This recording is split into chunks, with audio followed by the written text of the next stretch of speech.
ñuy ñëw ci nuyoo beeg saafonteeg internautes yi alors Fary à toi bonjour.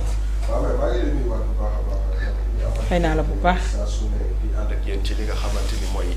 Café Actu di nuyu d'emblée tous les internautes yi nga xamante ni ñu ngi ñuy suivre à travers nos plateformes digitaux waaye itam di nuyu suñu yaay bu baax a baax ndax man ñooy samay soppe du ñàkk rek ma daal di leen nuyu bu baax jël nuyoo bi teg ko ci loxo ki nga xamante ni rek mooy Maman Stop Babou mu jàllal ma ko si ñëpp ñi nga xamante rek ñu ngi ñuy topp Maman Aji Maj itam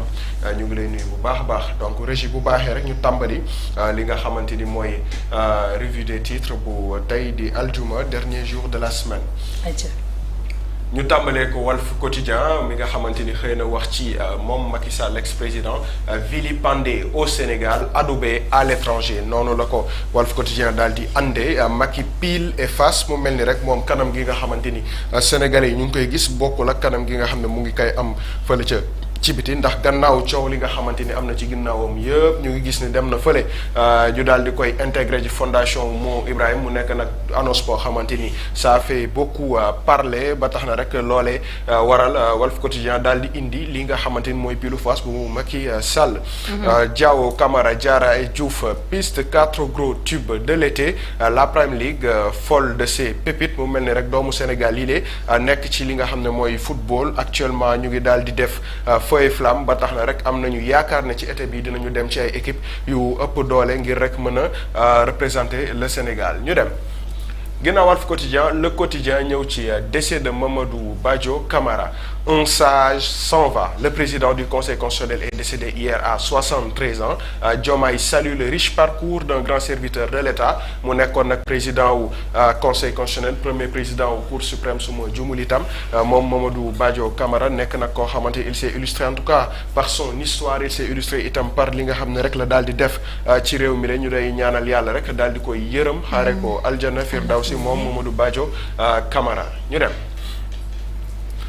ñu dem Babacar ginnaaw le quotidien ñu ñëw ci Sud Quotidien dialogue politique le 8 mai du FDR mu mel ni nag gannaaw coow leeg tension beeg opposition beeg lépp li nga xamante ni saytu nañ ko ci weer yu waase waaye gis nañu ne appel de phare bi nga xam ne moom le président def na ko ci dialogue politique boobu ne waa FDR dafa mel ni rek daal dinañ koy nangu waaye nag taw am na lu mu ci bëgg a toftal à l'image Khalifa Ababacar Sall ak ñi nga xam ne la daal di àndal fi mu toll nii certainement ñu ngi waxtaan seen biir pour xool ana la ñuy teg sur la table ngir mën a rek ànd ak le président ci gis-gisam boobu nga am muy gis-gisu toog waxtaane ko xool naka la ñuy apporter des solutions idoines par rapport ak situation bi nga xam ne moo daal di xew moom it Soora Mbaye fële ca AIBD daal di nañ koy téewaat génnut demul mujjul génn gannaaw sax li nga xamante ni daal dina koy brandir moom Mansour Faye daal dénoncé na une agression contre l'état de droit ba mu jéemaatee gannaaw itam décision boobu nga xamante ni ñëpp yaakaaroon nañ ni dañu koy daal di bàyyi dafa mel ni rek daal dinañ koy tënkaat ci réew mi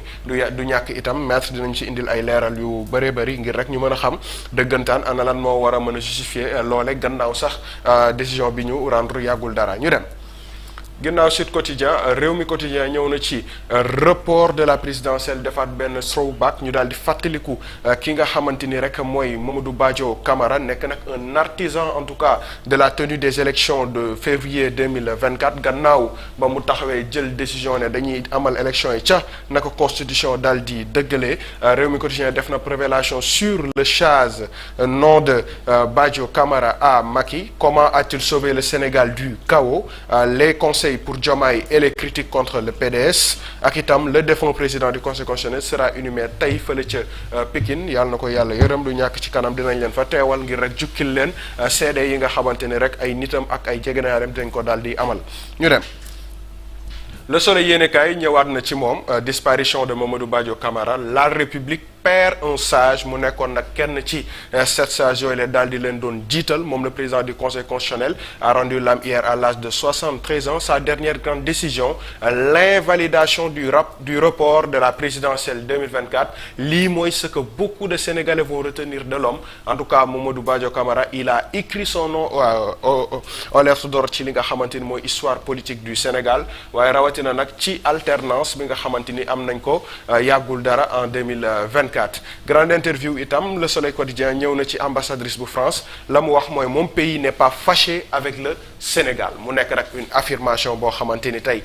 peut-être ça va faire penser beaucoup de personnes dans tous les cas bu ngeen tijjee li nga xam ne mooy Le Soleil ci biir di ngeen ko fa daal di fekk de page 15 ba page 17 mu daal di wax ci relation yu bees yi nga xam ne France ak Sénégal daal di nañ koy sekk lëkkaloo ko ñu dem. Libération yéenekaay daal dina ñëw ci dommage collatéral de l'accaparement illégal d'un terrain de la banque en 2022 ADM nag condamné nañ ko mu fay 5 milliards de francs CFA à la Société Générale situé fële ca Dalifort site boobu mu ngi daal di kii di Société Générale moo ko daal di moom waaye illégalement dañ ko daal di jox ñi nga xam ne ñooy agence de développement municipal par l'État pour la construction d'ouvrages donc li ñu ciy retenir mooy que lu Société Générale daal di moom la situé fële ca Dalifort waaye nag dañu état daf ko daal di jox illégalement ñi nga xam ne ñooy agence de développement municipal par l'État pour la construction d'ouvrage loolee moo waral décision bi nga xamante ni teg nañ ko ADM boobu ne dañ ko condamné ngir mu fay juróomi milliards Société Générale gannaaw ba mu jëlee illégalement site boobu nga xamante ni ñoom ñoo ko daal di moomal seen bopp recherché depuis 2020 itam par la Gambie pour meurtre et évasion de prison Bouba Dramé arrêté par la gendarmerie à Diouloulou lii tamit mu nekk information bu am solo boo xamante ni rek daal di nañ koy indi à travers Libération interrogé à la BAG brigade des affaires générales hier le rédacteur en chef de des médias en garde à vue lii tamit ça a fait fureur démb ci guddi gannaaw ba ñu gisee ni moom mi nga xamante ni moo nekk seen rédacteur en chef fële ca des médias daal dinañ koy convoqué fële ca BAG gannaaw itam déglu bi ñu ko déglu daal dinañ koy teg en position de garde à vue ngir rek nécessité d'enquête en tout cas loolu mooy li nga xamante ni génne nañu ko comme information itam waaye tamit am na beneen sensation boo xamante ni am na fële ca Boulal muy drame familial lii nag mu nekk lu yéeme lool ndaxte kii di Diène Dia daal di âgé de 90 ans dañu ko daal di rey à coup de machette lii itam mu nekk mbir moo xam ne c'est un fait de société bu doy waar arrêter le présumé meurtrier d'un âge très avancé aussi et son parent mu nekk nag problème boo xamante ni problème de famille la en tout cas ñu ngi ñaan yàlla yërëm ki nga xamante ni daal dina fi jóge waaye itam ñu daal di xool rek naka la ñuy mën a endiguer ce genre de problème yi nga xam ne petit à petit ñu ngi gis ne ça gagne du terrain ñu dem yor bi daal dina ñëw nag ci aji ma réeroon aji ma ñu doon waxtaanee te gisuñu ko dafa mel ni aji naa ni asile ni nationalité de Suisse par rapport ak coow li nga xamante ni ñu ngi koy dégg vérité à l'épreuve des média mensonge noonu la ko yor daal di tuddee mu mel ni rek moom Adji Sarr gannaaw coow li ñi naan am na nationalité ñi naan am na asile ñi naan am na leneen ak leneen aji dañu jàpp ni fi mu toll ni amul nationalité amul asile politique fële nga xamante ni mooy ca réewum Suisse noonu la ko mi daal di waxee waaye itam chronique d'Albert la mu wax ci loole mooy les dérives crypto-personnelles de l'opposition parlementaire andi na nag ay mbir yu am solo par rapport ak lii nga xamante ni moo nekk ci wàllum parlement sénégalais autorité parentale ou puissance paternelle itam mu nekk mbir moo xamante ni sénégalais yu bëri ñu ngi ko doon waxtaanee bay naan kañ lañ ciy indi ay mbir waaye dafa mel ni rek ces dispositions du code de la famille qui bloquent encore la femme sénégalaise loolee itam yor indi na ko ci li nga xamante ni mooy xëtam bu njëkk développé ko itam ci li biir nga xamante ni mooy ñu dem L'Observateur nag ñëwaat na ci affaire Samuel Ahmed Sarr entre justice et pronostic vital gannaaw coow li nga xamante ni topp na ko moom Samuel Sarr fa nga xamante ni rek L'Observateur daal di ñëw dafa mel ni état de santé Samuel Sarr dafa nekk en détention pavillon spécial de l'hôpital Le Dantec c'est selon ses avocats dangereusement dégradé derrière les barreaux moom dafa mel ni moom Samuel Sarr fi mu toll nii daal wér-gi-yaramam dafa daal di nekk en péril ba tax na rek def nañu 4 évacuations sanitaires en quelques mois et une avalanche de certificats médicaux versés au dossier face à l'urgence moom le juge dafa daal di désigner mercredi dernier professeur Maïmouna Ndour spécialiste bi nga xamante ni moo nekk ci endocrinologie et diabétologie pour dire si Samuel Sarr peut encore supporter les rigueurs d'une détention même sous surveillance hospitalière donc nag nañ jàpp ni moom Samuel Sarr ñu ngi nekk daal di xool di càmbar ndax xam duñu ko mën a permettre mu daal di génn en tout cas sous contrôle waaye itam mu mën a faju na mu war a fajoo ndaxte saytu nañu ne daal prison bi mu ngi daal di métti lool ci moom gannaaw li nga xam ne mu ngi koy daal di traîner waaye itam un document du cardiologue docteur Adama Gningue Diop appuie la défense et place l'ancien ministre dans la zone rouge du haut risque cardiovasculaire loolu mooy li nga xamante ni rek indil nañu ko ci mbir mi waaye tamit fële ca Somone le vigile vole 2 statuettes en bronze ses baratal et les revend en ferraille.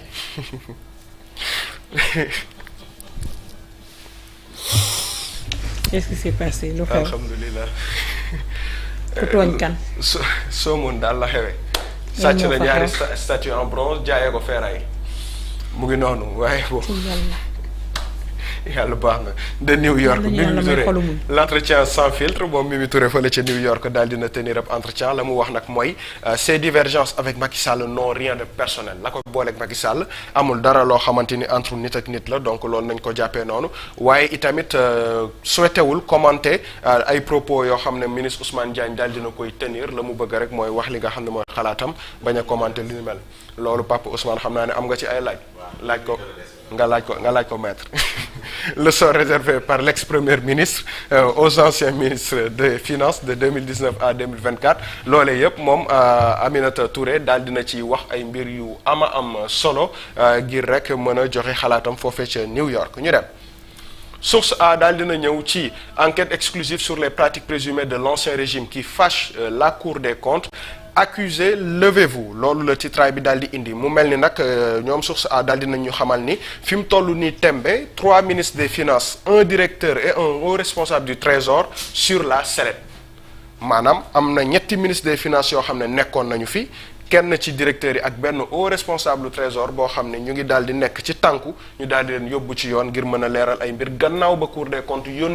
yóbbante li nga xam ne mooy dossier yi fële ca procureur général. Le mécanisme de soustraction a été théorisé par un ancien ministre des Finances selon des sources proches du dossier transmis au parquet général. Tout sur le directeur qui est suspecté d'avoir trompé la vigilance du FMI en diminuant le déficit lii itam mu nekk révélation de taille dafa mel ni am na ci ministre yi kenn koo xamante ni moo daal di nax FMI ba ñu daal di wàññi déficit boobule moom itamit mu bokk ci liste bi nga xam ne war nañoo dem wuy ji il est soupçonné d'avoir minoré les tirages sur ressources extérieures ou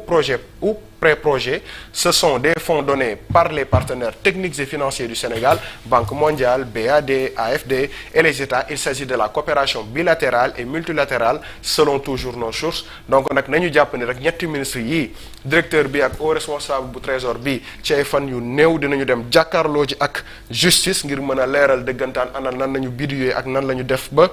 tromper la vigilance en tout cas FMI, BAD, AFD, Banque mondiale ak ñëpp ñi nga xam ne ay partenaires financiers wu Sénégal la ñu woon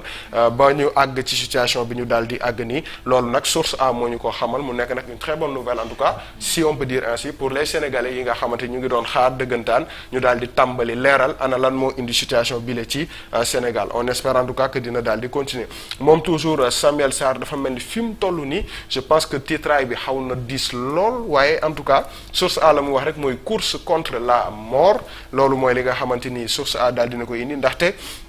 ab expertise médicale la ñu daal di ordonnée par le juge d'instruction après le certificat médical alarmant de Samuel Sarr en tout cas on espère vraiment que du ñu àgg foofu et que il va aller mieux et que voilà dinañ jël les décisions qu'il faut pour le permettre d'aller mieux par rapport ak situation sanitaire bi nga xam ne la daal di nekk foofule ci kaso bi. Le journaliste Simon Faye placé en garde à vue le motif présumé d'une interpellation loolu itam ñoom source A daal dinañ ciy dellu si am naa lu ma métti si ñoom nag xam naa ma pare ci revue bi dinaa ko wax. Front pour la défense de la démocratie et la République FDR les accusations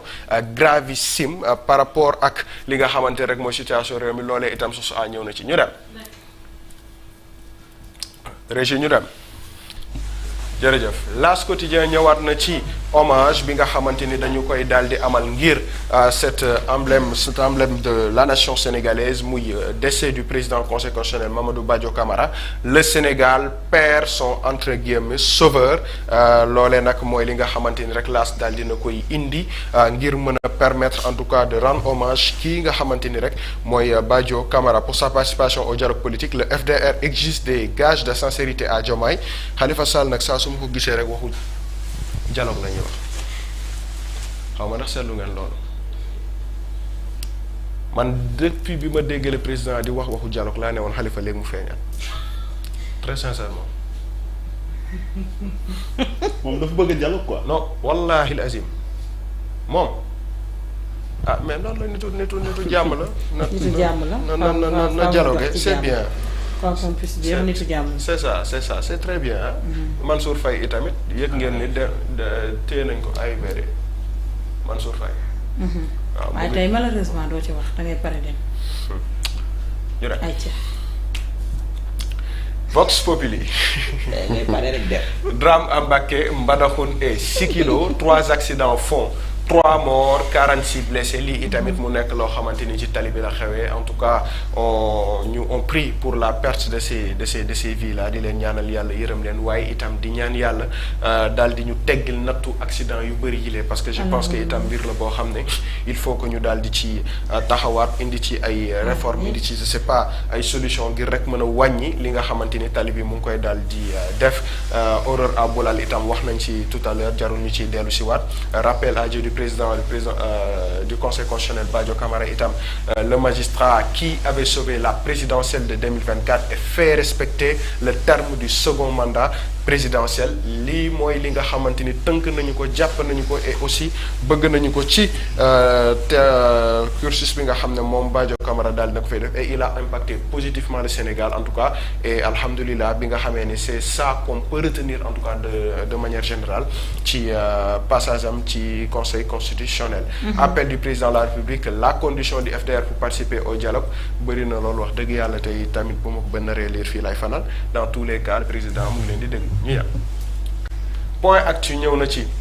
disparition moom Badio Camara une forteresse de la République qui s'affaisse le juge dit niet au 3e mandat de Macky Sall il s'oppose à la présidentielle au report de la présidentielle de 2024 volonté de Macky Sall et de l'Assemblée nationale yaa tenir na tête nag président ak assemblée yëpp ne dañuy reporter yow nga ne déet mukk du ci am c'est très bien yàlla na yàlla fay la Mamadou Badio Camara rappelle au chef de l'État que son mandat finit le 2 avril. On se souvient très bien de cette lettre-là. Le Conseil constitutionnel valide la candidature de Bassirou Diomaye Faye, malgré tout, fixe le scrutin au 31 mars avant de se ranger à la date du 24 mars 2024. jërëjëf en tout cas ci liggéey bu am solo bii nga xamante ni sénégalais gis nañ ci seen bopp te encore une fois yàlla na yàlla fay la li nga xamante ni rek def nga ko ci lu baax waaye itam jéggal la say njumte parce que ñu ñëpp ay nit la ñu doon Mansour Faye arrangé loolu itam ma bàyyi la ak Pape Ousmane rek ñu dem. D'accord. Enquête, décès du président du Conseil constitutionnel Badio Camara, juge d'histoire, juge historique, 40 ans au service de la magistrature, une carrière marquée par la rigueur. Bassirou Diomaye Faye salue le parcours d'un grand serviteur de l'État, témoignage poignant de ses collaborateurs, un homme humble, affable, sans peur. Il aura joué un rôle décisif dans la consolidation de l'État de droit au Sénégal. Jërëjëf encore une fois yow du ma la lire ñu dem. Les Échos Samuel Sarr le juge ordonne une expertise médicale moom itamit mu nekk situation boo xamante ni wax nañ ko tout à l'heure par rapport à sa santé ba tax na fi mu toll ni ñu ngi déglu expertise médicale bi pour xam ndaxam dañu koy bàyyam déet waaye itam ñu ñëwaat fële ca Yoff Layeen nga xamante ni ñoom itam dañoo daal di nekkoon ci tiis gannaaw ba seen xalif général daal di génne àdduna maam Libaas Thiaw Laye sur le défunt xalif de Layeen la mu ca wax nag mooy dafa feebaroon trop wax dëgg yàlla waaye kenn xamu ko woon ndaxte c'était un chat serviable et toujours au service de Dieu kii nga xamante ni rek mooy xalif bi fi jóge yàlla na yàlla yërëm ko te dee di noflaayam itam taas ñu ci seen barke bu baax a baax dëgëral bu baax a baax suñu xalif bu bees bi muy Mamadou Lamine Laye moom itam yàlla na yàlla may ko doole jàppale ko ba nga xamante ni rek yaakaar bi nit ñi am ci moom dina ko daal di matale ñu dem ñu jeexalee Odia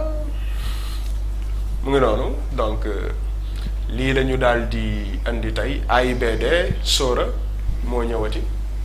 Mansour Faye malgré mon laissez-passer toujours pas de sortie waaye moom dafa mel ni ba muy dem sax leeroon na ko ne du génn ndax ay carax la so Sora. mais on peut voyager ak ay carax. c'est plus confortable. on peut le faire waaye kii bu fekkee demoo vol bi gudd bu guddee si gudd sax. ma ne la Mansour mi xamoon na. mën nga sol ay carax de. Mansour mi. xamoon nañ du dem loolu il le savait pertinemment bien ak valise am ak saagam ah Mansour sa marron bees rafet na de waaye daa waroon sol beneen couleur nag peut-être bu soloon vert xaw cee kii rouge bi. gars yi dinañ ko bàyyi mu jàll quoi mais dans tous les cas. loolu yaa ko wax de. peut-être. loolu yaa ko wax de. peut-être perhaps dans tous les cas Mansour mu ngi taxaw di xaar pas question de le laisser passer avec les faits passés et je pense que c'est très bien dit ci li nga xamante rek mooy réponse bi moom Jean-Baptiste Tine daal di génne xam naa ne nag ñàkkul ne Jean-Baptiste Tine tamit dina indi ay leeral par rapport ak lan moo waral ñu daal di koy téye. gannaaw décision bi nga xam ne ñun ñëpp gisoon nañu ko ñaam ñu ko interprété nii am ñu ko interprété ne dans tous les cas air liberté bi ni Mansour mënagu ci yéeg ñu xaar nag li nga xamante ni rek mooy les explications officielles pour mën a indi ay leeral par rapport ak li nga xam ne moo ko téye ci réew mi ñu ngi leen di gërëm bu baax a baax di leen sant amoon mbégte ànd ak yéen ci li nga xam ne mooy revue des titres tey vendredi bi la di leen jox di daje altine incha allahu rabbi ci beneen revue des titres. plaisir partagé cant ak ngërëm ñenn la yow mi nga xam ni yaa ngi jukki li xëti xëyee ak